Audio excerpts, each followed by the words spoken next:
જે વ્યક્તિ હતા મરણ જનાર એ માનસિક રૂપથી અસ્વસ્થ હતા, એમને ટેન્શન રહેતી હતી અને પહેલી વખત ઘરેથી ગાયબ નથી થયા. એના પહેલાં પણ 2 થી 3 વખત ઘરેથી ગાયબ થઈ ચૂક્યા છે. એનું આ બાબતથી પણ સ્પષ્ટ જાણવા મળે છે કે 3જી તારીખે સવારે ગાયબ થયા છે, પણ એમના પિતાશ્રીએ 5મી તારીખે સવારે 11 વાગે આવીને પોલીસ સ્ટેશનમાં એમને ગુમ થવા બાબતની પોલીસને જાણ કરી છે. એમના પિતાનો આક્ષેપ છે કે જ્યારે બહાર નીકળ્યા એમના ઘરેથી પિતા પુત્ર ત્યારે તેમનો છોકરો ચાલી પણ નહોતો શકતો. તો આવા ફૂટેજ બિલકુલ નહીં. એ ફૂટેજ જે છે મેં તમામ આપની સાથે શેર કર્યા છે મીડિયાના ગ્રુપ્સ ઉપર. અમે એકદમ ટ્રાન્સપેરન્સી સાથે તપાસ કરી રહ્યા છીએ. જે ફૂટેજ છે એ પબ્લિક સ્પેસમાં ઉપલબ્ધ છે, તમામ ગ્રુપ્સમાં શેર કરવામાં આવી છે. આ જે વ્યક્તિ છે પોતે ચાલીને જાય છે, હાથમાં પાણીની બોટલ હોય છે અને આરામથી ચાલીને જાય છે. અને કોઈ ચાલી નહીં શકતા હોય તો વ્યક્તિ ગોંડલથી ચાલીને રાજકોટ કુવાવડા પોલીસ સ્ટેશનની હદ સુધી પહોંચી શકતો નથી.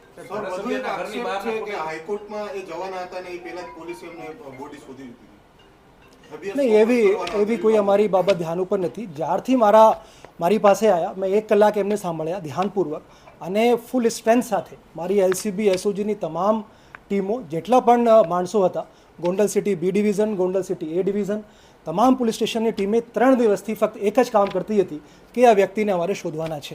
ધારાસભ્યના ઘરની બહારના સીસીટીવી એ છે, એ મેં આપને વાત કરી, એ પણ અમારી પાસે છે, એ પણ આપણી સાથે શેર કરવામાં આવશે.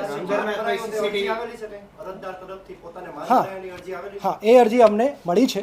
અરજદારને અમે કીધું કે તમારે કંઈ ફરિયાદ પણ દાખલ કરાવવાની હોય તો અમે તૈયાર છીએ. તો અમારા અરજદારનું એ કહેવાનું હતું કે સાહેબ અમારા દીકરા અમને મળી જાય, પછી બાદની જે બાબત છે એ પછી વિચારીશું અને આપને કહીશું.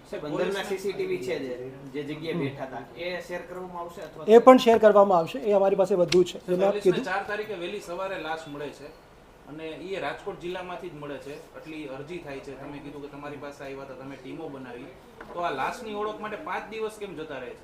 એ રાજકોટ સિટીની હદમાં, કુવાડવા પોલીસ સ્ટેશનની હદમાં એ ત્યાં આ ડેડ બોડી મળી હતી અને ત્યાંના જે લોકો છે પોતાની જે પણ આ લોકોની કાર્ય કરવાની પદ્ધતિ છે એના અનુસાર પોસ્ટમોર્ટમ કરાવીને અને લાશની ઓળખ માટે એ લોકો જાહેરાત આપી હતી. ત્યાં સિક્યોરિટી ગાર્ડ હતા, લગભગ 7 થી 8 જેટલા માણસો જે છે એ વિડીયો ફૂટેજમાં. હા, એની પૂછપરછ કરી છે.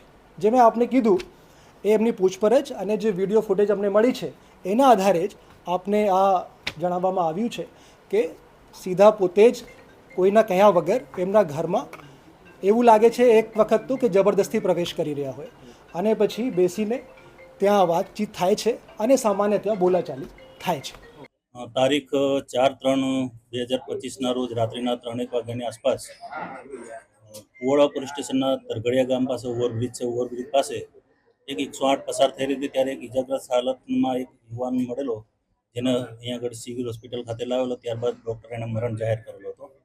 ત્યારબાદ યુવકની ઓળખાણ થયેલ ન હતી, એટલે યુવકની ઓળખની શોધખોળ ચાલુ હતી. એ દરમિયાન જાણવા મળેલ કે ગોંડલ સિટીમાં એક યુવક ગુમ થયેલ છે. તે બાબતે તપાસ કરી ગોંડલ પોલીસનો સંપર્ક કરી અને એના સગાવાલાને બોલાવીને ગઈકાલે એના સગાવાલા આવી અને યુવકની લાશ જોતા આ યુવક ગોંડલનો રહેવાસી રાજકુમાર જાટ હોવાનું ઓળખ થયેલ.